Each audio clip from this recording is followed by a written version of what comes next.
अस्सलामु अलैकुम वरहमतुल्लाहि वबरकातुहू नहमदुहू व नुसल्ली व नुसल्लिमु अला रसूलिहिल करीम अम्मा बाद।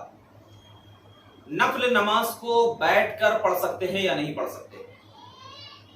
तो इस हवाले से उलमाए किराम ने फरमाया कि नफल नमाज में जो है वो क़याम फर्ज नहीं है, यानी जिस तरह सुन्नत में और यानी सुन्नत मुअक्किदा में और फर्ज में क़याम फर्ज है, इस तरीके से नफल नमाज में क़याम फर्ज नहीं है।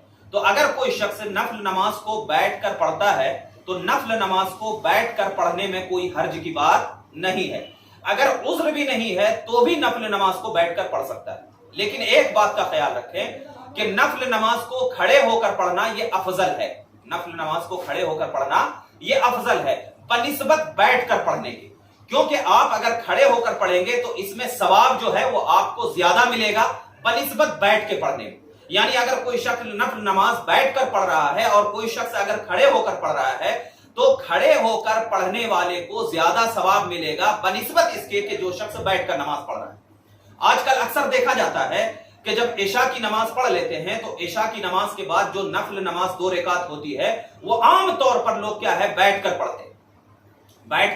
पढ़ते हैं। जब उनसे पूछा जाता है तो वो कहते हैं कि नबी पाक सल्लल्लाहु अलैहि वसल्लम ने बैठकर पढ़ी है। देखिए, नबी पाक सल्लल्लाहु अलैहि वसल्लम का बैठकर पढ़ना या खड़े होकर पढ़ना ये क्या है, उनकी खुसूसियात में से है। अल्लाह के नबी सल्लल्लाहु अलैहि वसल्लम की किस्में है, खुसूसियात में से है कि उनको ये नहीं कहा जाएगा हुजूर सल्लल्लाहु अलैहि वसल्लम के हवाले से कि बैठकर पढ़ने में कम सवाब है या खड़े होकर पढ़ने में ज्यादा सवाब है, ऐसा नहीं कहा।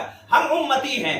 जब उलमाए किराम फुक़हाए किराम ने फरमाया है कि अगर आप खड़े होकर पढ़ेंगे तो इसमें क़याम का भी आपको सवाब मिलेगा और आप बैठकर पढ़ेंगे तो क़याम का आपको सवाब नहीं मिलेगा।